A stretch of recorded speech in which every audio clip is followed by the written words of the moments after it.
तो बगल का देश श्रीलंका, इसमें एलटीटी ने जमीन को सिर पर रख लिया था।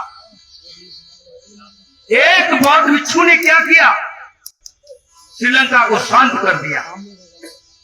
और दूसरा उदाहरण पीएम साहब आप जान लीजिए,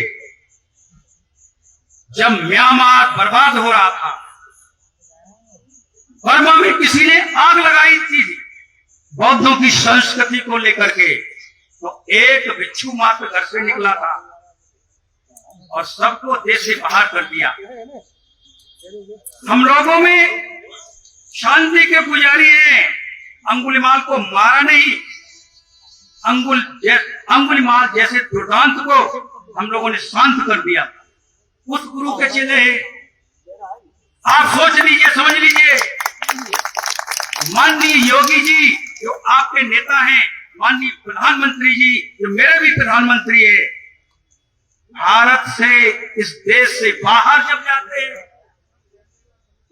तो झंडा किसका बोलते हैं, किसका लगाते हैं? कहते हैं कि बुद्ध देश से आए हैं। और क्या कहते हैं कि हम युद्ध नहीं चाहते, हमने बुद्ध दिए हैं। माननीय योगी जी, माननीय प्रधानमंत्री जी, आप यहाँ युद्ध दे रहे हो या बुद्ध दे रहे हो, ये आपको निर्णय करना होगा। हमारा जो बौद्ध कम्युनिटी है पूरे संसार में, वो हम लोगों के साथ है। अभी पूज्य भंते जी ने कहा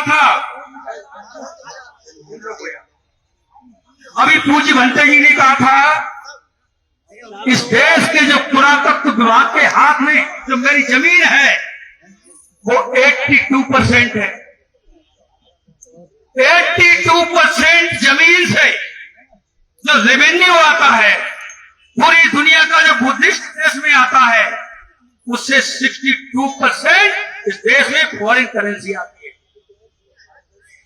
बौद्धों के जो स्थल है, सबसे बड़ी टूरिज्म इकोनॉमी उससे आती है। यदि आप इस तरह से करेंगे, हमारी दिल्ली की सरकार बौद्ध तीर्थ स्थलों को प्रमोट करने के लिए और टूरिज्म को प्रमोट करने के लिए एक काम कर रही है, और लोकल प्रशासन उसमें आग लगा रहा है। माननीय डीएम साहब, एसपी साहब, यहाँ की अगर शांति भंग होती है तो इसके जिम्मेवार कौन होगा? यहाँ के डीएम और एसपी साहब यहाँ के जिम्मेवार होंगे। यदि आप किसी बौद्ध भिक्षु को कुछ होता है, आपने अपराध कर दिया, क्या अपराध कर दिया? शांति के पुजारी बौद्ध भिक्षुओं को आपने ऐसे किया। बहुत सारे रास्ते थे, आपको नोटिस देना चाहिए था, आप कोर्ट के माध्यम से आना चाहिए था। हम लोग विवेकशील लोग हैं, अगर ऐसे झटके से, इस तरह से डिक्टेटरशिप से आप कुछ करना चाहेंगे तो हम हटने वाले नहीं हैं, हम रुकने वाले नहीं हैं। मेरी इस देश में संख्या 62% है, हम इस देश के मूल निवासी हैं। आज और ये जो फोटो छपे दिख रहे हैं आपको, ये सारे के सारे महापुरुष मूल निवासी है।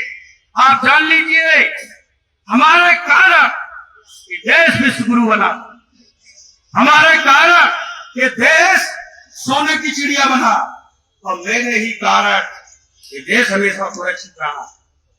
ये उस वंश के लोग यहाँ खड़े हैं जिन्होंने इस देश 1500 साल तक सत्ता की है, और 1500 साल की सत्ता में किसी ने हिम्मत नहीं की भारत की सीमा से भारत के अंदर आने की।